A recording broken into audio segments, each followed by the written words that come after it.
Thank you everyone for joining us today, and welcome to the Systems Change Network Voter Education Forum on the California Ballot Initiatives. Welcome all. We're very excited about the 2012 election season, and there's a lot of important decisions that we're going to have to make at the ballot box this year. We believe at the Systems Change Network that an educated voter is the freest type of voter. And so voter education is very important to us all. Before we get started, I want to remind everyone that this is a voter education forum. And just like a live voter education forum where they often ask for no applause and to be quiet and all that sort of stuff, we're going to ask folks to keep the chat in the chat box down a little bit. We want an open mind, and we want to hear all of our representatives from the different campaigns on an equal footing. And so be cautious about chatting in the chat box. You can, of course, send messages directly to one another.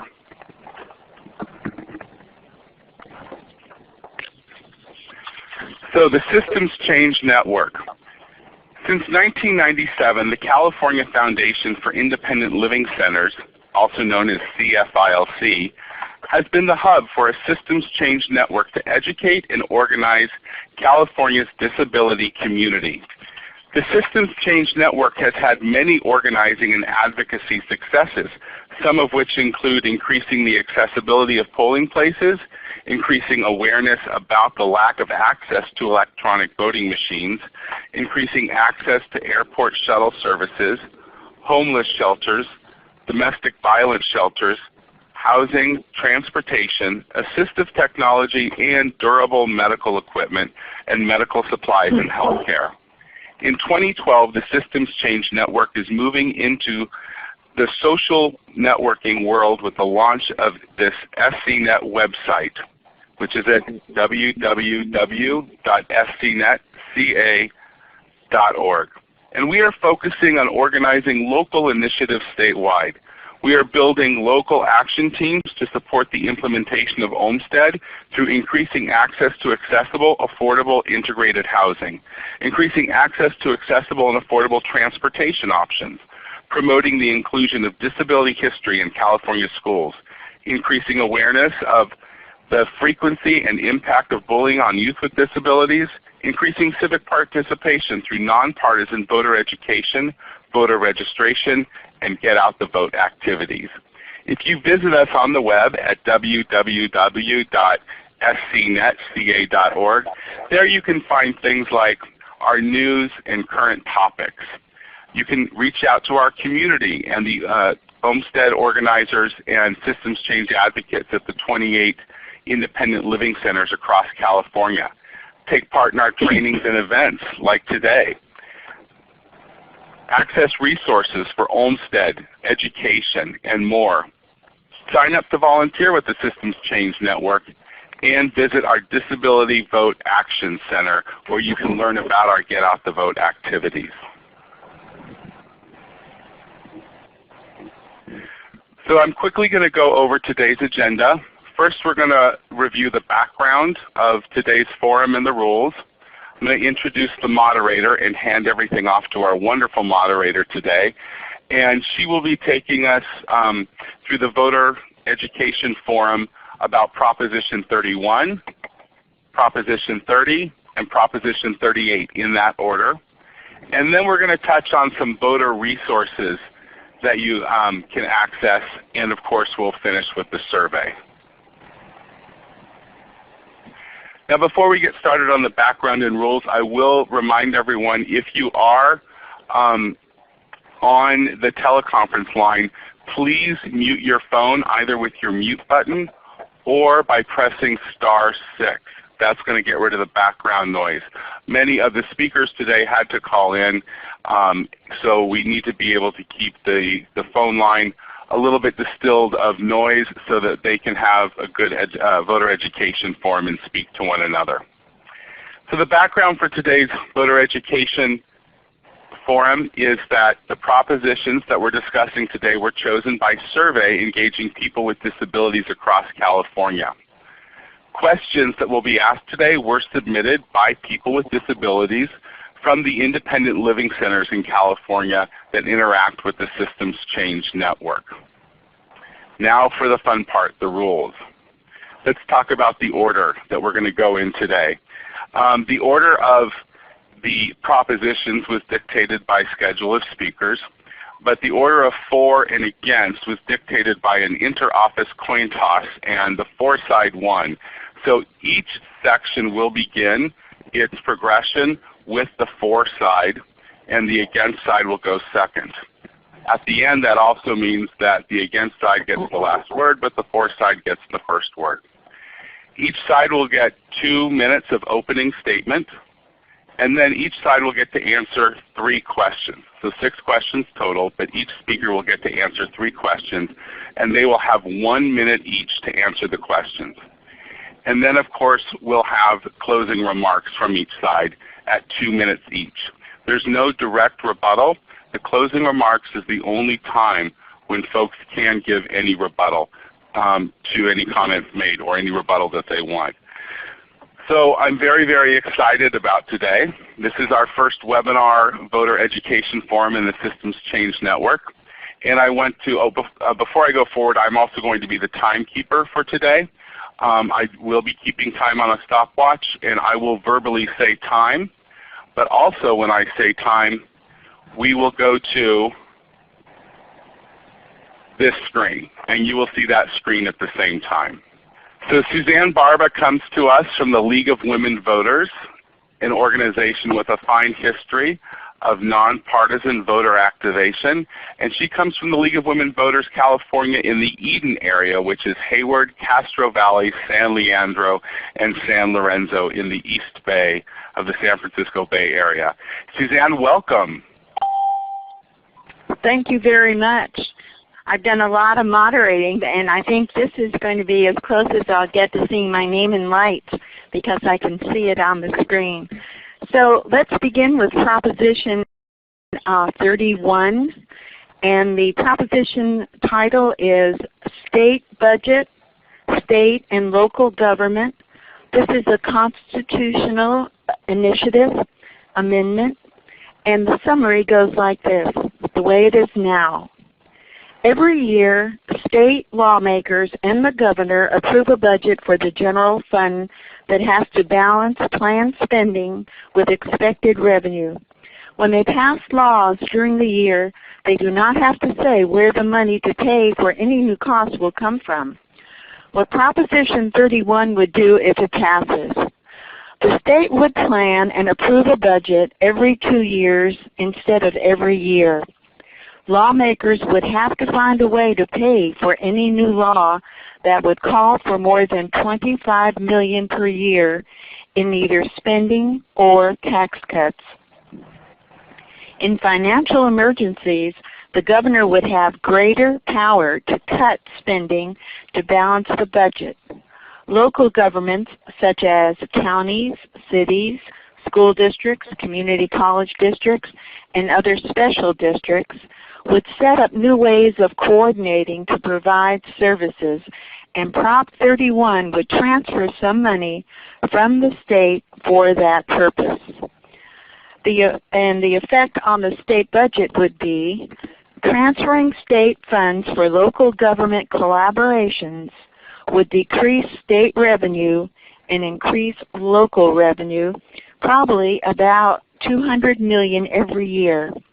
It is hard to predict the combined effect of other parts of Prop 31. And our speakers today are, on the for side, Fred Silva.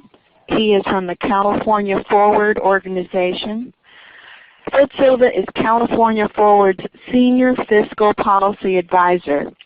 Having spent 40 years in the development of public policy in state and local government, Fred is an expert in state and local finance, in government operations, and the history of the state and local fiscal relationship in California. Prior to working with California Forward, Fred was a fiscal policy advisor to New California Network and previously Senior Advisor on Governmental Relations for the Public Policy Institute of California. From 1994 to 96, Fred was Executive Secretary to the California Constitution Revision Commission, where he directed the staff work and wrote the final report of the commission. He was Chief Fiscal Advisor to the President Pro Tem of the California State Senate from 1981 to 94. He also was Chief Consultant to the Senate Local Government Committee from 1975 to 81. Fred holds a bachelor's degree in public administration from San Jose State University. So welcome, Fred. And the speaker who will speak against is Mike Harold. He is from Western Center on Law and Poverty. Mike Harold, who joined the center in December 2003, has been an advocate for the poor and for affordable housing for more than 20 years. As the former executive director of Housing California, Mike championed such issues as affordable housing, homelessness, community reinvestment, and adequate public benefits and services for the poor. In February 2002, Mike was appointed by Governor Davis as Deputy Director for External Affairs and Innovations at the State Department of Housing and Community Development. His official duties included interagency, liaison public speaking, and federal advocacy. He co-authored reports by Governor Davis's Interagency Task Force on Homelessness and played an active role in creating the state's Olmstead Plan and staffed HCD's Farm Labor Housing Assistance Plan. In 2003, he served as HCD's Acting Deputy Director for Legislation before joining Western Center. Mike is a lawyer and a native Californian who graduated from UC Santa Barbara. And so we'll begin with a 2-minute opening statement. Yeah. All right. Thank you very much, Suzanne. I'll give you a quick backdrop about Prop 31 and why we have proposed the measures that we have. All of us have been frustrated about the state's budgeting practices. Certainly one solution that people talked about a lot was the vote requirement. That's been settled. It's now a majority vote to pass a spending plan in California. But over time, partly because of the dynamic nature of the California economy and partly because of our tax structure, which is quite volatile, we have these boom and bust budgets where at one point there's a lot of resources that all go into programs, and then shortly thereafter all of those adjustments and improvements to programs have to be withdrawn in the form of spending cuts. And certainly the disability community has felt the brunt of that. So what we did was we spent some time looking at other state budgeting practices to see those states that had similar tax systems or similarly situated dynamic economies, to see how do they deal with this problem of boom and bust budgeting. And there were two conclusions we came to. One of them was that in looking at other states, there in fact was a sustainable model, a model that would sustain investment over time. And the second was you could actually use budgets to improve results. In other words, you could connect expenditures with improving program outcomes. So we looked at those models and constructed a revision to our budgeting practice. The first was to extend the fiscal horizon and to have the governor at the beginning of each biennium session, that is a 2-year session of the legislature, present a 2-year spending plan with annual appropriations. So if the governor comes in 2013 with a spending plan, he would have a spending plan for 2013-14 and one for 15-16. The idea is to set a course over a 2-year period for programs. The second part of that, which is even more important, is that we felt it was important to get departments and programs to connect their outcomes with budgeting. Thank you. Okay. Now we'll hear from Mike Harold on the against Proposition 31. Thank you very much for the opportunity to speak about this, and I have long admired the important work that the independent living centers do around California, and I think it's great that you guys are having the series now on educating the public about these important public policy matters. Fred, unfortunately, his measure's a little bit longer than 2 minutes, and so he didn't get to complete everything he would like to say. But let me just say that I think from our perspective, we do think that there are, as Fred was describing, there are some portions of Prop 31, perhaps the 2-year budgeting cycle, the performance reviews, there could potentially be merit to those. But I think when they're packaged together, though, with a number of other things, then it becomes problematic, especially when it's placed into the state constitution. And so what Prop 31 also does is, as a practical matter, is it's going to limit the size of the growth of state government going forward. It's going to require that any appropriation larger than $25 million will have to be paid for with either a new tax, some new revenue, or by reducing current program expenditures in another program and transferring them to the new program or to the new expenditure. So this limit is different than the one that has worked in Congress for many years in one very important respect, and I think it's very critical that you understand that this provision would require a 2/3 vote to increase revenue, because that's what our state constitution requires. But in Congress, it's only a majority vote to raise revenue. So that's a disparity in the way that this would apply. As a practical matter, we know that taxes are very hard to approve in our state, all but impossible right now in the California legislature. So the effect of Prop 31 could be that we have no program growth, or we have to steal from other programs. Thank you. Okay, those were our opening remarks, and now for the first question, and it will be for Mr. Silva. Seniors and people with disabilities have been subject to proposed budget cuts by the governor to vital programs and services like in-home service support or support service. In the proposed 2-year budget cycle, how would these programs and budget cuts be protected from mid-year cuts by the governor's new executive power? Mr. Silva? Two elements to that. One of them, as Mike indicated earlier, there's a difference between a brand new program and an existing program. And the programs that you just identified for independent living, in-home supported services, and others, any reduction that was made during this recession could be replaced without meeting this obligation to finance additional spending.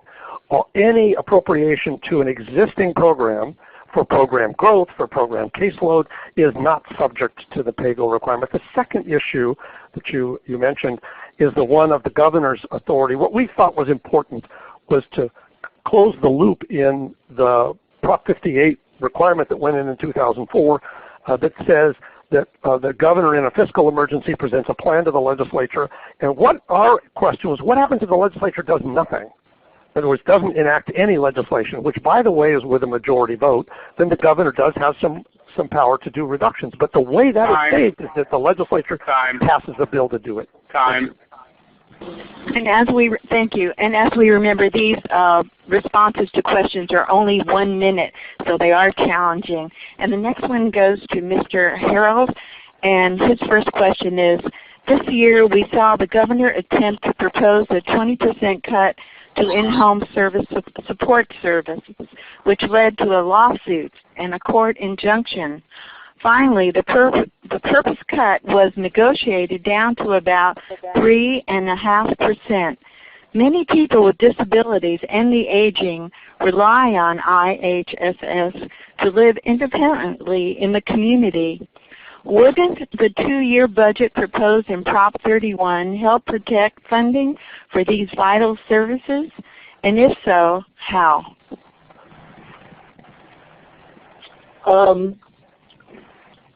No, it wouldn't necessarily have that effect at all, because it would all be determined by the negotiation between the governor and the legislature about the level of funding for IHSS, whether it's a 1-year budget or a 2-year budget. So as a practical matter, the 2-year budget, I think, it lends some more stability, I think, for programs to know that they have a little bit longer period of time, but it wouldn't necessarily guarantee a particular level of funding. So I would just complete Fred's thought on the other issue about the governor's power, which is that this measure exempts out constitutional requirements, public education spending required by Prop 98, pension obligations, and also our payments on bonds, which means that the only thing it can really take from are all the rest of the government's spending, which is less than 50% of the remaining general fund, which means much of the health and human service budget not protected by federal law would be at risk by the governor's new power. Okay, Fred, here's your second question. Suzanne? Yes. Can I just quickly ask people to mute your phone if you're listening on the phone, and if you are listening on the phone and you're on the computer, please turn your speakers down so we don't get an echo. Thank you. Okay. Am I one of the culprits? No, you're not. You're perfectly fine, and so are the speakers. There's just a little echo from some other noises in the background. Because my phone is muted. Okay, Fred, here's question 2. And it looks like it may be longer than your answer is going to be, but I'm sure these are very thoughtful questions. People with disabilities have advocated for decades with their local authorities for reasonable accommodations, and in many cases have not received the same level of recognition and collaboration at the local level as they have at the state level. The proponents of Proposition 31 say that if passed, it would encourage local collaboration and problem solving. How would it promote this type of cooperation between local authorities and the disability community for creating new solutions to barriers experienced by people with disabilities in housing and public transportation, for example? Well, thank you. Ultimately, these problems are solved locally, whether it's within a city or within a neighborhood. And one of the things, the conclusions we came to, is that the collaboration and integration of services between cities, counties, and schools often that needed to be improved. And so what we suggested is that to the extent that communities have a method for improving those results, they ought to be able to adopt that.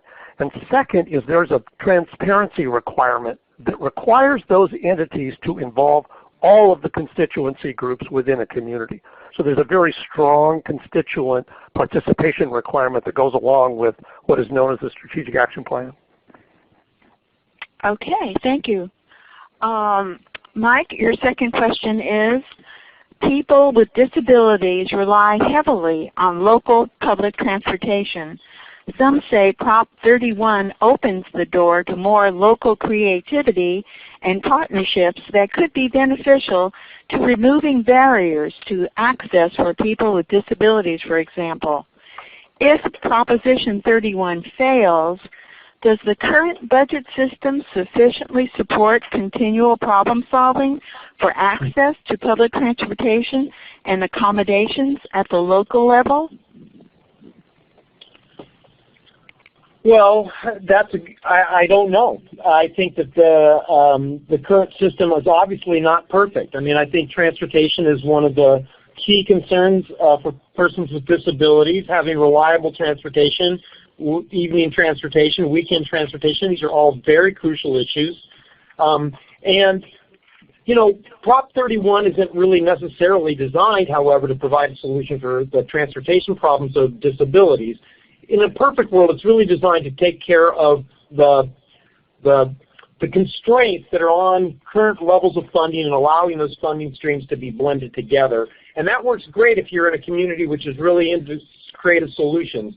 But if you're in a community which really doesn't like many of the creative solutions that have come from Sacramento, you may end up with a plan that gives you less than you currently have.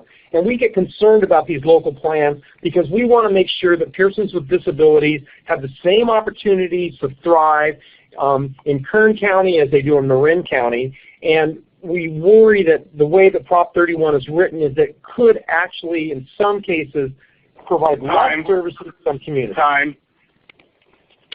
Thank you, Mike. Fred, your third question is, what new powers does Prop 31 give the governor, and how would these powers allow him to balance the budget? There are two important powers that are involved here. One of them is it requires the governor and his administration to connect their spending to improving results. It's always a challenge when you all look at the budget for issues that face the disability community and say, gee, how's that going to help improve our lives? What the governor is now required to do is to show how that expenditure improved results. Certainly you're strong advocates for those programs, and so we're hoping that you can connect both spending and improving results. The second is that there is a provision in here which allows the governor, if the legislature simply does not act in a fiscal emergency, to use his power to reduce spending. Now that's only if the legislature doesn't pass a bill and it's a majority vote to do that. Okay, thank you. Mike, your third question is, what would be the impact at the local level of the new powers given to the governor if Prop 31 passes, and how would that impact be felt by people with disabilities? Well, pardon me, I pushed my mute button inadvertently. Well, this is similar to what I was describing a little bit earlier when I described the governor's new powers under Prop 31. Fred describes it accurately how it would work. This would only crop up in the situation where the legislature was given, the governor called a fiscal emergency, they failed to respond and send in a bill that responded to that fiscal emergency, and in that case these new powers would crop up. And so, potentially, the thing to take note of is that it's the programs that aren't protected under Prop 31 that we would all care about. Things that are funded from the state general fund, programs like IHSS, DDS, for example, the CalWORKS general fund programs, other things like that, child care programs, for example, all of those would be potentially the only places that you could go to make reductions, because so much of the main part of the general fund is walled off under Prop 31 for those powers. So I think that's one thing. So that is, I think, that will transfer down to the local level.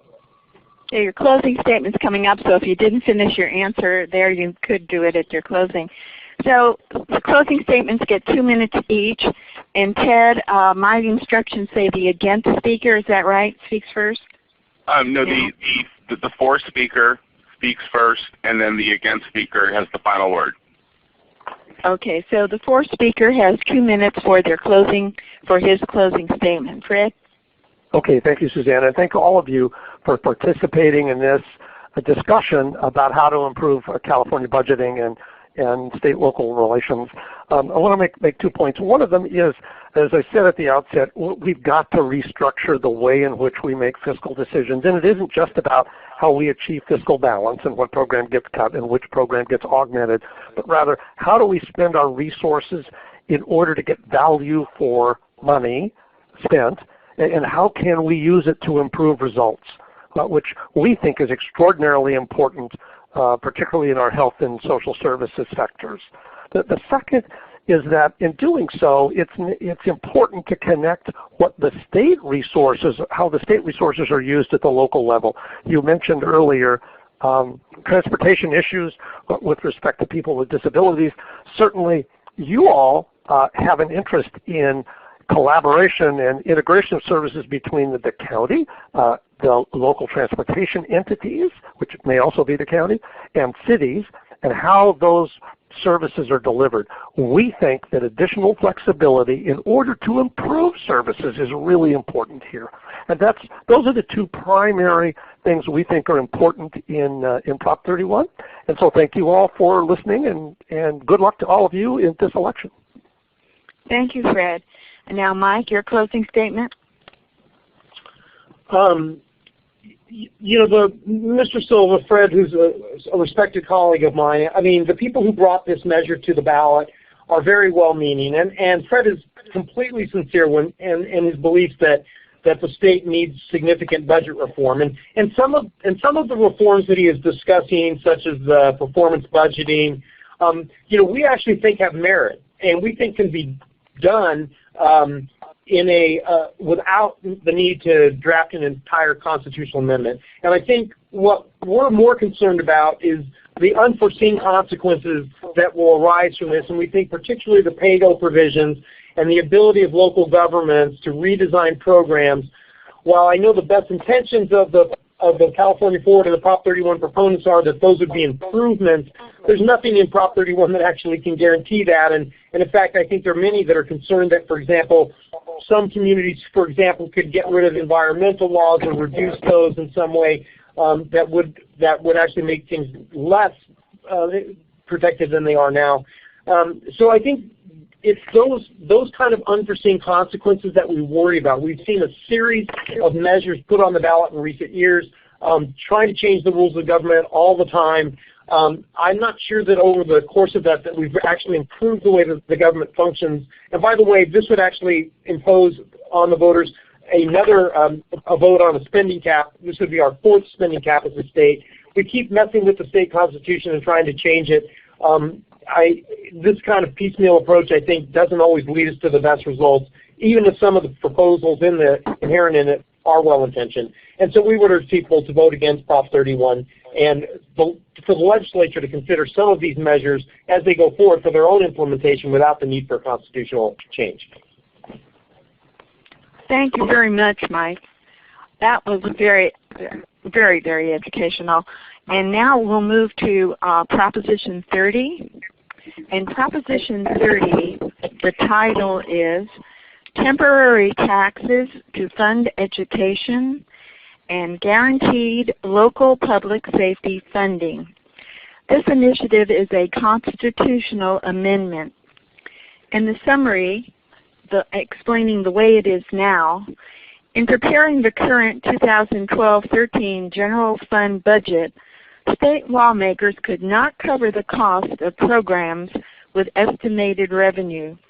To create additional revenue, lawmakers passed this year's budget with a plan of asking voters to approve temporary tax increases. That plan is Proposition 30. If voters do not approve Proposition 30, then the budget has required trigger cuts of $6 billion, mainly to K-12 education, community colleges, and public universities. What Prop 30 would do if it passes, it will make temporary increases in sales tax and personal income tax, mainly to pay for educational programs. The sales tax would go up by 1/4% for 4 years.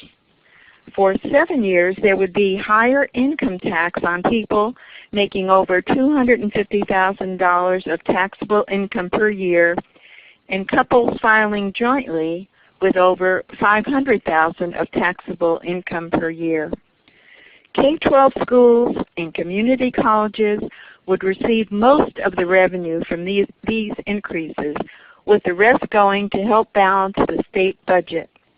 Prop 30 would also require the state to continue to fund local public safety programs that were transferred to local government last year. The effect on the state budget is, every year for the next 5 years, these temporary increases would add an estimated $6 billion to the state general fund. There would also be some smaller amounts of additional revenue available for other budget years. And in the current budget year, the planned cuts to education would not go into effect. The planned cuts are the trigger cuts that they mentioned earlier. So our two distinguished speakers on Proposition 30 are Peter Wawudi from California Partnership. And Peter is the Northern California organizer for California Partnership, a statewide coalition of anti-poverty organizations working to ensure that every Californian has enough to thrive. In his role with the partnership, He has led efforts with the Health and Human Services Network working to protect California's social safety net, as well as the Reclaim California's Futures campaign, aiming to bring equity to California tax system. And Mr. Wawuti is going to be speaking for Proposition 30. And David Wolf from the Howard Jarvis Taxpayer Association will be speaking against Proposition 30. David Wolf is the Legislative Director for the Howard Jarvis Taxpayer Association, where he has worked since 2006. He has worked on various campaigns, including Proposition 98 in 2008 and Proposition 1A in 2009, doing coalition building and communication outreach. In 2010, David was actively engaged on 5 proposition campaigns for radio and print interviews, speeches before different groups, and writing letters and articles. In 2008, he coordinated a taxpayer group conference featuring the participation of over 25 different groups from across California. This was the first time in recent memory local taxpayer groups were able to gather together to share insight and ideas.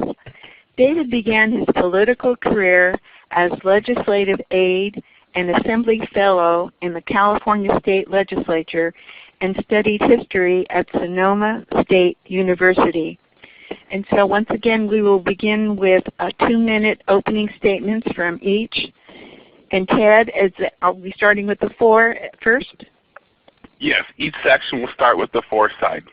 Okay, now I got it. So Mr. Wawuti, would you do your opening statement, please? Certainly. Folks can hear me okay? So my name is Pete Wawuti, and I work with the California Partnership, and we're really excited to support Prop 30 and really excited that you folks at CCFILC and others have joined this conversation. Prop 30 is the first step, we see it as the first step to rebuilding our state back to a place where everybody's got the things that they need, and we're able to rebuild the golden era of the Golden State. We're able to get back to what California is supposed to be for families, for individuals, people with disabilities, children, seniors, the rest, everybody in our state. So year after year, you folks have seen that budget cuts have come down heavily on health care, on education, on social services, and in-home supportive services with the 20% cut proposed last year. That is the perpetual cycle that we've trapped ourselves into, and Prop 30 is the start of how we get out of that. Meanwhile, the wealthiest Californians have been making more money and paying less taxes and contributing less to all the social systems that keep our state free. So what does it do? It raises income taxes on the wealthiest Californians, those couples making over $500,000 a year, and adds a little bit of it on the sales tax. And that money goes towards education and frees up money in the state budget to pay for other services that we care about.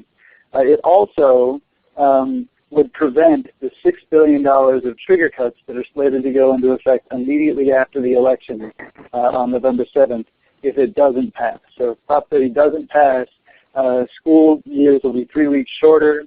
A number of college funding, college tuition would immediately go way up, and we'd be put in a position where the state of California is stuck with the narrative of austerity and Time. Thank you. Thank you, Peter. Mr. Wolf, you have your 2-minute opening statement. Yeah, thank you very much. And first of all, just by way of introduction, and thank you for that. Just by way of introduction, it's worth noting I do have cerebral palsy, and this is obviously a community, the disabled community, that I care a lot about. I've known both Peter and Christina Mills for a number of years, and it's good to be on the call here with both of you guys and talking about no on Prop 30. So with that, what does Prop 30 do and what does it not do? First of all, this is not a temporary tax increase. This is in place for a long time. Income taxes that are in place for 7 years, impacting individuals making as little as $250,000 a year and up. This is not a millionaire's tax. It impacts people making very little money comparatively. And it's worth noting that it impacts small businesses in particularly, in that most small business income is not filed under corporate tax returns but personal income tax. In that most small businesses, most family-owned businesses are going to pay this money right out of their pockets, and it's not hard to get to $250,000 if you own a small business. It's also worth noting for the sake of this call that there is no new money for education funding in Proposition 30. There will be no new money that goes to the schools. There will be some money to pay off deferrals and other things related to Proposition 98, but schools will get no new money, and disability programs, career technical education programs within Proposition, within our schools will get no new money under Proposition 30. I'll talk a little bit later about some of the wasteful spending and some of the ways we can better prioritize our resources in the state of California to explain why we don't need a quarter-cent sales tax increase and 3 new income tax bracket tax hikes. But the fact remains, second highest income tax in the nation, highest sales tax in the nation already. Prop 30 only adds to those figures, and we would argue we just simply can't afford it with a 10.8% unemployment rate and 2 million Californians. Time. Perfect. Great, thank you. And now we'll move on to the questions. And the question for Peter is the first one, and these are only 1-minute answers, so I apologize for that. But recently, the governor proposed moving the already declining funds for disabled student services to large block grants for community colleges that could conceivably be used by the college administration for other budget line items. This funding provides important accommodations for students with disabilities to continue and finish their studies. If Prop 30 were to pass, would students with disabilities be assured that the governor could not move funding it generates for community college and put DSPS funding in danger again? So this is an excellent question. So if Proposition 30 passes, as we talked about, the money goes to education funding, and 11% of that would go to community colleges, which, as we know, have been cut deeper and deeper over the past several years. If Prop 30 fails, then as we talked about, deep cuts are going to go into effect to K-12 and community colleges and other higher ed institutions. We know that DSPS has suffered incredibly deep cuts over the past several years. It's suffering 40% of system-wide disability services. So think about if community colleges get deeply cut again, what's going to be on the chopping block, at the top of the chopping block. If we're underfunding, we are underfunding disability services in community colleges already. If these deep cuts go through, then we'll be forced into underfunding them again. Prop 30 is a chance to fill the coffers of community colleges so that they can support the important programs like disability services and all the other programs that community colleges. Time. Thank you, David. The next question for Peter. What are the top 3 K-12 education programs that you believe could be impacted if Proposition 30 is improved? Susanna. Suzanne? I'm confused. That was Peter. Your next that question is actually for David. It's okay. Oh, okay. Do you want to go ahead and read it again for David? Okay. What are the top 3 K-12 education programs that you believe could be impacted if Proposition 30 is approved? Oh, I'm sorry. That one is under the Peters group. Right. You should go to David's first question. Starts with, as we have discussed, funding for... Oh, I'm sorry. I thought I had. That's okay. Okay, I'm sorry. Okay, this is the question for David. As we have discussed, funding for disabled student services provide vital accommodations for students with disabilities to be able to complete their education. These students already take longer to finish school, partly because of the limitations schools have in providing these services under current funding. Wouldn't programs like DSPS prosper by the additional community college funding proposed in Prop 30? Not necessarily. I think they would prosper more if we spent our resources as a state better. I'll just bring up some examples. high-speed rail, for instance, we authorized $6 billion worth of money earlier this year to build a high-speed rail line, not a usable segment, between the cities of Bakersfield and Merced at a cost to taxpayers each and every year, interest costs of $300 million a year. That comes right out of the general fund the minute those bonds are sold. Now, we have a $90 billion budget, more revenue by far than any other state in the union, yet we're spending $300 million a year to build not a usable segment of high-speed rail line, but a track that's not even electrified between the cities of Bakersfield and Merced. I would argue that we need to prioritize our resources better in order to ensure that there are programs and funding for individuals in the disabled community, that IEPs are represented fairly and adequately within our school system, and we have the money to implement those resources for individuals. Thanks. Okay, and then to go back to the question for Peter, what are the top 3 K-12 education programs that you believe could be impacted if Prop 30 is approved? Yeah, so we could talk about special education and access and accommodations for students with special needs, and we could talk about access to art and school programs and athletics and things like that. But I think we in favor of the Prop 30 campaign, we're stuck in this situation now where we have to fight each other for the top 3 programs, whether that's in the schools or outside of them, and in-home supportive services or CalWorks or these other programs. That we are stuck in a frame because there's so little money coming into the system that we have to pit one program against another. What Prop 30 does is brings more money into the system, allows us to backfill and stop some of the deep budget cuts we've been experiencing, and so we don't have to be put in that situation where this program gets prioritized over that. We actually fulfill all the programs that keep Californians healthy and happy and safe. Thank you. The next question for Peter. What are the top 3 ways taxpayers will be impacted by Prop 30 if it passes? Suzanne, that was the right question, but that's for David. No, that's okay. You had the right question, but that one was for David. I'm sorry. That's okay. No, you want to read it again for David? Yeah, you don't need to read it again. I'm looking right at it.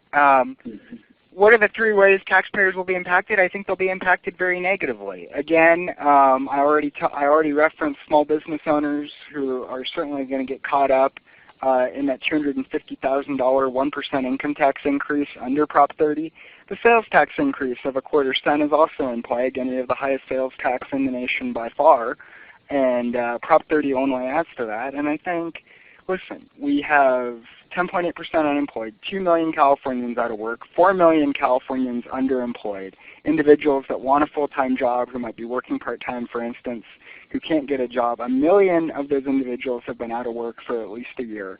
And increasing regressive taxes on products and things we buy every day is not going to serve to fix our budget deficit. It's not going to bring new money to schools because, again, no new money for education under Prop 30.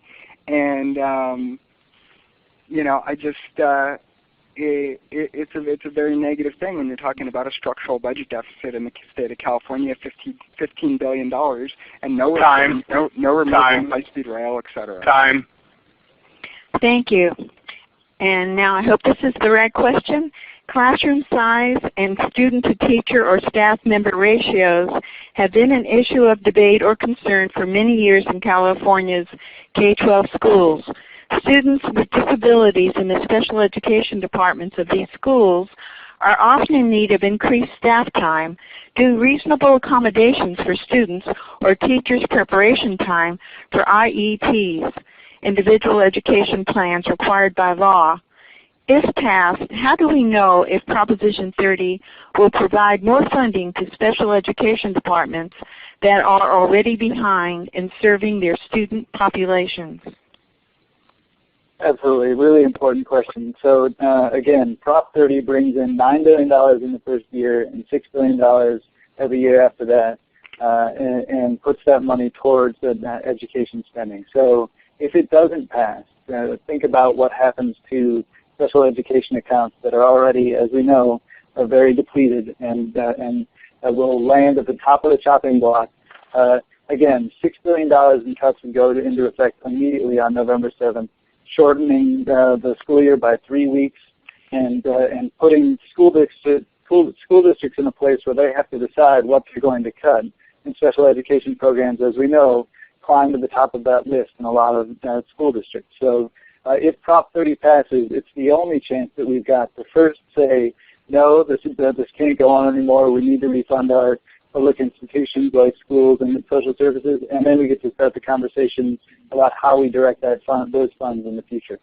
If it doesn't pass, then we can guarantee special education will be passed. Time. Okay, Ted is a really tough taskmaster, isn't he? That's all right. I'm not going to be Jim Blair today. He needs to be the same with me. Okay, make sure I'm on the right question. This last question, we have asked about how Prop 30 might impact funding for K-12 special education departments. How would you propose to maintain education and increase access for students with disabilities in these departments without the additional funding proposed by Proposition 30? Is that to me? Yeah, David. Okay. No, I mean, simply put, listen, prioritize revenue. Don't spend money on high-speed rail. Pass legitimate pension reform that actually goes a long way towards solving our $500 billion unfunded pension liability. Don't allow the Parks Department to sit on $54 million of money that they stuck in a slush fund while we were closing and trying to privatize parks. Prioritize our resources. Figure out where the money is and figure out how to spend it effectively in order to positively impact the greatest number of Californians, including those within the disability community. Let me talk about the trigger cuts real quick. The trigger cuts are not in the proposition. The $6 billion of trigger cuts are not in the proposition. They're in the budget bill that was approved by legislators in June. And listen, they don't have to make those trigger cuts. The legislature can come together in December and pass a budget on a majority vote that preserves funding for education, if that's what they choose to do and that's how they want to prioritize that money. Time. Trigger cuts don't have Time. Okay, and now for the closing statements. That will be 2 minutes, so if you didn't finish anything that you wanted to say in your answer to the questions, you could probably include it in your closing statement. Peter, with your closing statement, your 2-minute closing statement? Great. Thank you all again for Thank you all again for engaging in this really important conversation. So I think you can hear a clear difference in what the California I'm talking about and the California David is talking about. And the difference is this.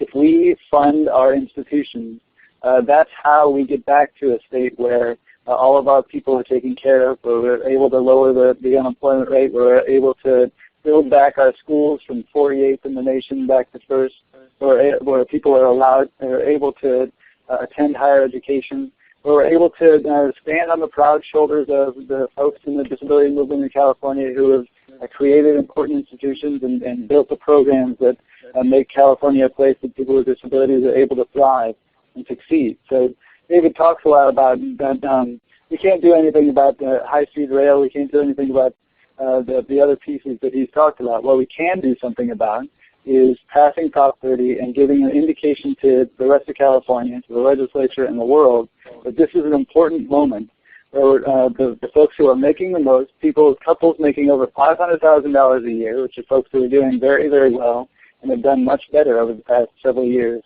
than the rest of us, they're asked to contribute more, which they haven't been doing, and that money goes into funding all of the things that we care about in California: schools, health care, in-home supportive services, access to community colleges and higher education, all of these pieces that make California great. What we're really talking about here is the future of California. Quickly to address the $6 billion in trigger cuts does go into effect after the election. And David's right, they can decide to take that out of education or take it out of all of the programs that they normally go after, health and human services, IHSS, et cetera. So those $6 billion are going to go into effect, and they'll likely come out of the things that we care about. And we know that they'll come out of the things that we care about. So we urge you to vote yes on Prop 30 and send the state around. Time. Okay. David, your closing 2-minute statement? Simply put, taxes are already high. Highest sales tax in the nation, second highest income tax in the nation, highest corporate tax in the western United States, highest gas tax, And even with Prop 13, we have the 14th highest property tax in the nation per capita, according to the Tax Foundation, which is a nonprofit think tank out of Washington, D.C. You can't get more blood out of the turnip. And we haven't dealt with waste, fraud, and abuse. Let's talk about IHSS. There was a program in place to implement fingerprinting for IHSS recipients that was repealed. That would have gone a long way to rid some of the waste, fraud, and abuse in IHSS. And listen, I like IHSS. Individuals should be able to be in their own homes and receive care and not be stuck in adult day health care services. It's cheaper, it's better for those individuals, and I'm all for that. But we need to work hard, and the fingerprinting is just one example, to remove waste, fraud, and abuse in government because our taxes are already too high. We do have a $90 billion budget. We do have money coming in, and we need to work hard to spend it more effectively before we ask for a $50 billion tax increase that is going to impact every single one of you, including those in the disabled community. Okay, great. Thank you so much. It's been very enlightening. And now we'll move on to the next proposition, which is Proposition 38. And Proposition 38 title is Tax to Fund Education and Early Childhood Programs. This is an initiative statute, unlike Proposition 30, which was a constitutional amendment. So Proposition 38, the way it is now, under California's personal income tax system, people with higher incomes pay a bigger percentage of tax on their income. State income tax rates range from 1% up to 9.3% for the highest income tax bracket. Personal income taxes are the largest source of revenue for the state's general fund, which provides most of California's public school funding. And this is what Proposition 38 would do if it passes. It would increase personal income tax rates on all but the lowest income brackets. Tax rates would increase by 0.4% up to 2.2%, depending on income tax bracket. The highest income tax bracket would be at 11.5%. This tax increase would end in 2024. Initially, 60% of the increased revenues would go to schools, 10% to early childhood programs, and 30% to state debt payments.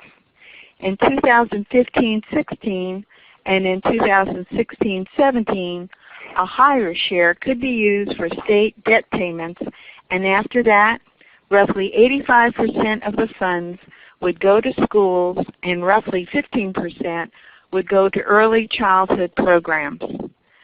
The effect on the state budget would be Proposition 38 would generate about $10 billion every year. In the first few years, school districts would receive about $6 billion per year, and early childhood programs would receive about $1 billion, mainly for child care and preschool. Until the end of 2016-17, the remaining $3 billion would be used to make payments on the state's debt. And our speakers on Proposition 38 are Sharon Scott Dow, who's with the Advancement Placement Project. Let me start again. Sharon Scott Dow, Advancement Project. Sharon Scott Dow is Director of Governmental Relations in Sacramento for Advancement Project, a California civil rights nonprofit working in the areas of education equity, urban peace, and healthy city. Advancement Project is one of the main proponents of Prop 38.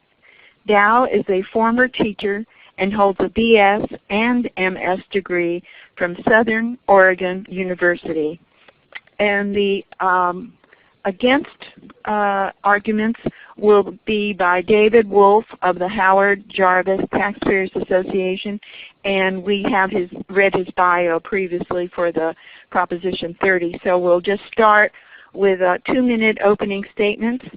And Ted, who goes first? Suzanne, we'll start with the for side with Sharon Scott Dow and just go in the same order that we did beforehand. I do want to point out that I just realized a mistake on the slide.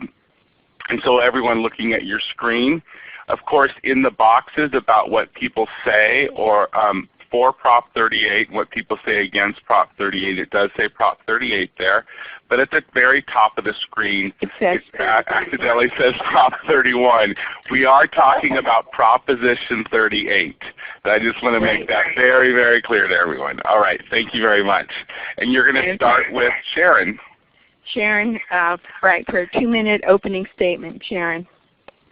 Hello, everyone. I want to thank the California Foundation for Independent Living Centers for sponsoring this. This is Proposition 38 is basically an education initiative. It runs for 12 years, and we took a look at this because of the dire state of school funding in California. In the 1960s, we were among the top performing schools in the nation, and we were ranked in the top 5 in per pupil funding to go along with that. Right now we've suffered $20 billion in cuts since 2008 for K-12 education. We've laid off over 40,000 educators. We're ranked 47th in the nation in per pupil funding. We have the nation's worst class sizes.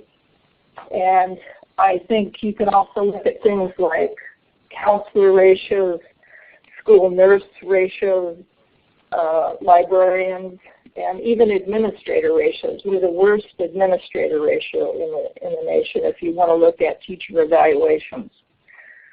So, as said before, this raises $10 billion to $12 billion a year for K-12 education. And this amount grows slightly over time because the per capita personal income grows over time. But during the first 4 years, we give 30% of this money to the state's general funds for other priorities that are really, really critical in this budgetary problem time that we have. So by looking at this as a whole, actually what we've done with education is remodeled how children and our schools are funded. Sorry, Sharon. Okay, our next speaker, David Wolf. Your opening statement. Yes, 2 minutes for your opening statement. Yeah. Hi, guys. Welcome back. Let's talk about income tax volatility here for a second. Okay, it's easy to talk about soaking the rich, soaking that Occupy Now, top 1% crowd, and going after them. But here's what happens in both Prop 30 and Prop 38. The top 1% of income earners in the state of California, the top 144,000 taxpayers, pay 37% of the total income tax revenue the state receives. 37% from 144,000 individuals and families. Okay? Now these are wealthy individuals, and they're upwardly mobile. And what happens when you tax them? They tend to leave, and they go to Nevada, and they go to Texas, and they go to Florida, where there is no income tax, because they can. And that means less money for the rest of us. That means less money for community colleges. It means less money for IHSS. It means less money for disability programs. It means less money for those individuals. And Prop 38, like Prop 30, not only does it go after rich people, quote unquote, but it goes after everybody, in that if you make over $7,300 a year, you will be paying higher income taxes, ranging from 0.4% all the way to 2.2% if you make over $2.5 million a year. And again, can we afford to pass higher taxes on individuals in California with a 10.8% unemployment rate? And I would argue we cannot. Okay, thank you very much. Sharon, your first question is, Prop 38 proposes increased revenue to school districts with 10% of this increased revenue going to early childhood programs. The regional centers in California offer these programs for children with disabilities, often contracted through local school districts.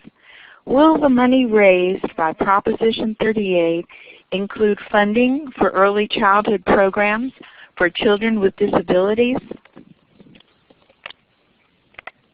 I want to correct the question because during the first 4 years, 10% of the total amount goes to early care and education.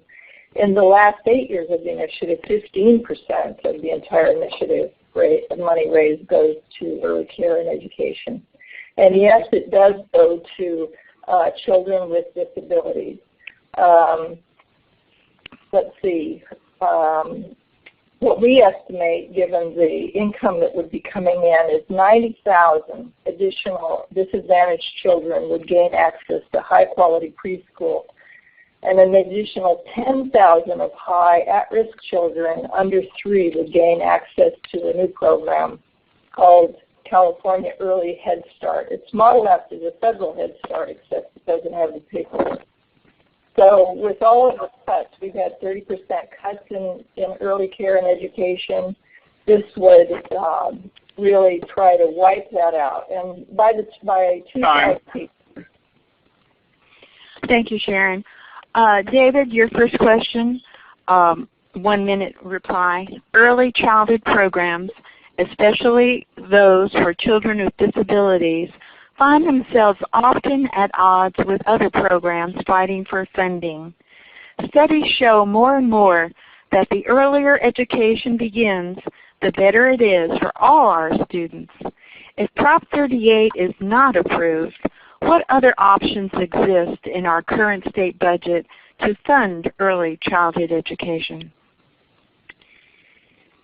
It's a good question. I mean, I was fully mainstreamed at 5 years old. I had parents that fought like the Dickens to make sure that I received the appropriate care, the appropriate IEPs that I needed in order to be successful. And I wouldn't be here talking to you without them and without that advocacy. So there's no doubt that money and parental involvement is crucial in ensuring that there are resources for those in the disabled community. Again, I think it's a question of priorities. We have a $90 billion budget. We have adult day health services. We have independent living centers. We have the programs already in place, but you have competing interests. You have Prop 98, for instance, that dictates 40% of the budget go to fund education programs. You have Medicare, a federal program that we can't control that takes another 20% of the budget. You have bond debt and pension debt takes 12% of the budget. There's a lot of priorities out there. Sorry, David. Sharon, your second question is, with a 1-minute response. Prop 38 is in competition with Prop 30 over being enacted if they both pass.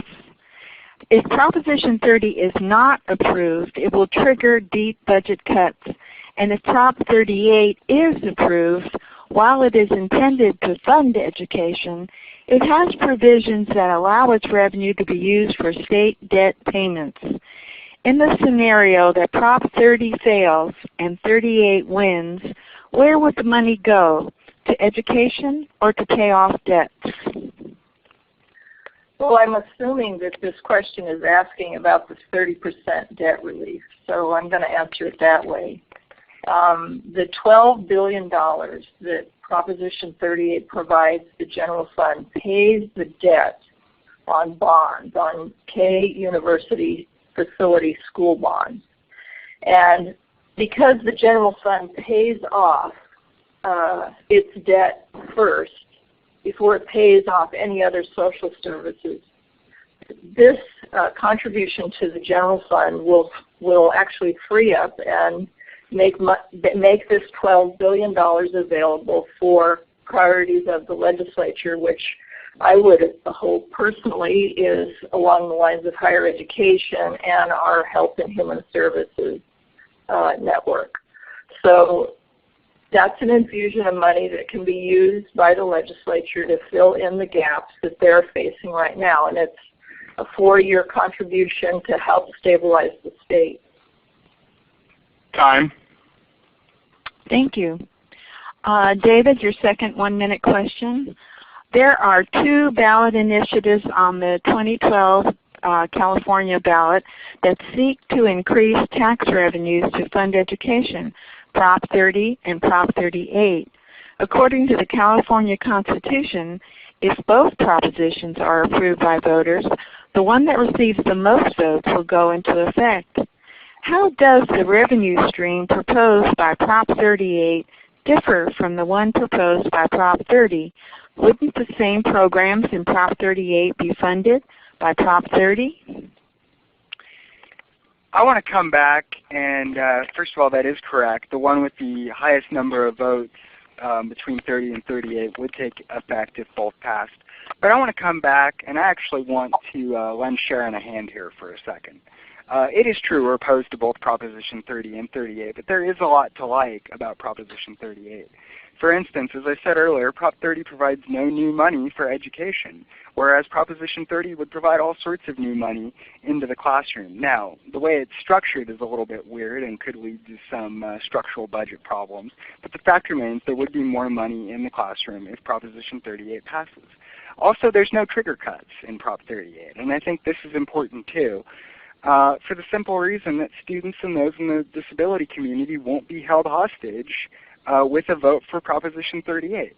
The $6 billion in trigger cuts, which impact so many of us, won't have to happen if Proposition 38 passes. And I think coming back to the decreasing slice of general time. Well, can I help Sharon out a little bit more? I'm not Go ahead, David. Yeah, let me just make one last point regarding the bond debt. And that's Ted is the timekeeper. Okay. Okay. Let me just make, Ted, if it's all right, one more point, because I think bond debt is an important issue here in the state of California, and Sharon's right. 8% of the general fund budget currently goes to pay off bond debt, and that is money that can't go to other programs. So to the extent we can pay bond debt off quicker, there will be more money for IHSS and programs for those within the disability community. It doesn't mean I'm sitting here supporting Prop 38 because it's an income tax increase on everybody. But I think those are some of the important distinctions that need to be referenced between Prop 30 and 38. So we do need to move forward with our schedule. Well, go ahead. I just wanted to get that out. So. Okay, Sharon, your third question. Early in today's forum, we asked about IEPs, individual education plans, and many students with disabilities report low performance in their schools regarding the completion and implementation of the IEPs, mostly due to an increasing student-to-teacher ratio. If voters choose to approve the funding in Proposition 38, how will it increase IEP performance for students with disabilities? Well, an estimated $10 billion would go to K-12 annually over the life of this initiative, with $12 billion toward the end of the initiative. With that, the initiative spells out that all of the money for the K-12 portion of the initiative goes to the school where the child actually attends school. It has to be spent at that school, and the initiative further references that it can be spent on class size and things like tutoring, school nurses, longer school days, after-school programs, communication engagement with parents. So the main idea here is parents, the initiative structures it so parents and students at the high school level can give input into how this money is spent. And I would assume that the disability community would also stand up and speak about what they want in the school. So I would imagine class size would be an important thing. Thank you. And now, let's see, the third question.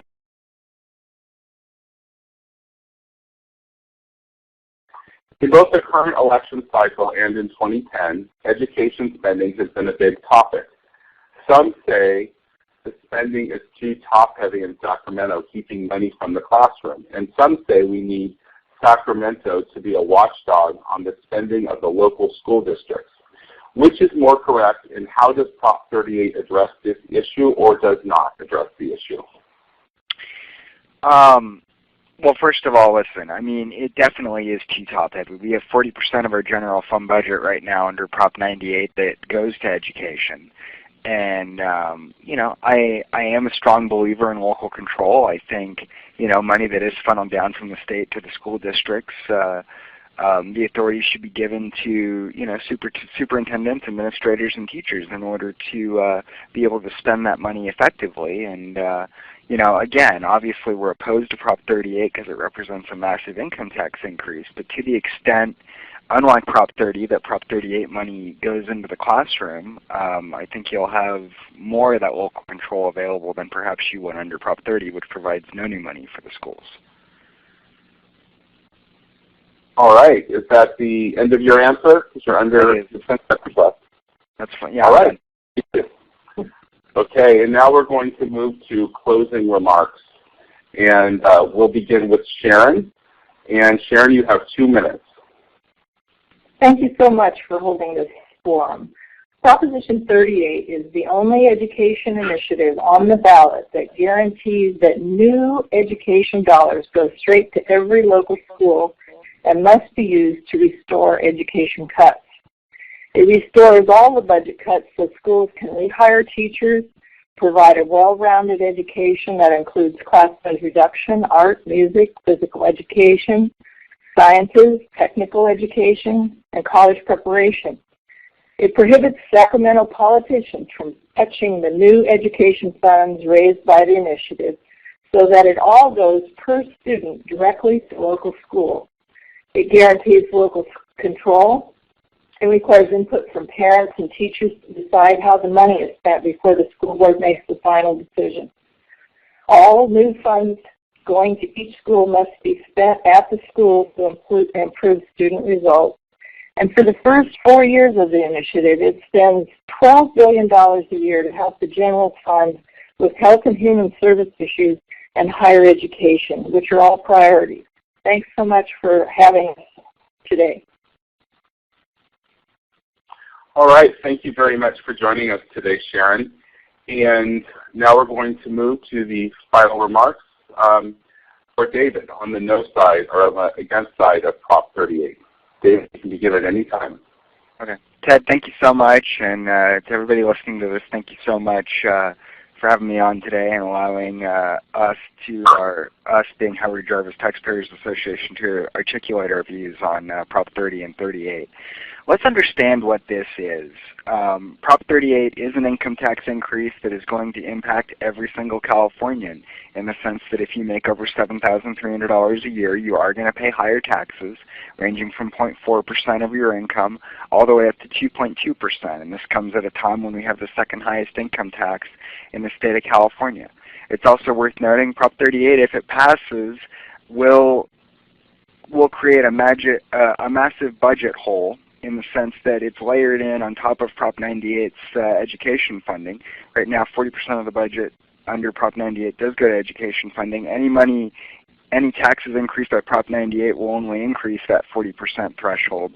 And so what, 50, 55%, 60% of the budget going to education, when does it stop?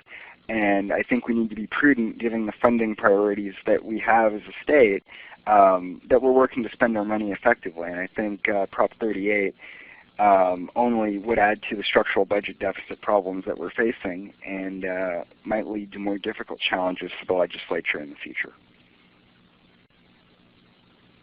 But thank you very, very much for your time, and I'm going to wrap us up here and remind you that there are resources available for you to learn more about the ballot initiatives and to make an educated vote in the 2012 election cycle.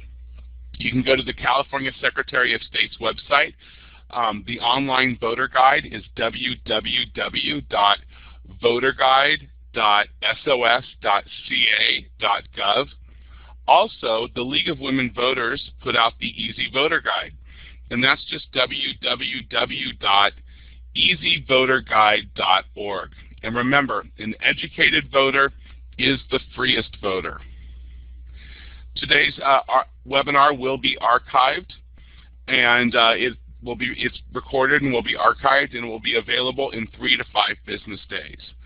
It'll be available on the SCNet YouTube channel, or you can go to www.scnetca.org and click onto our Disability Vote Action Center. And remember, the Systems Change Network is organizing on the web. You can pick us up on Facebook.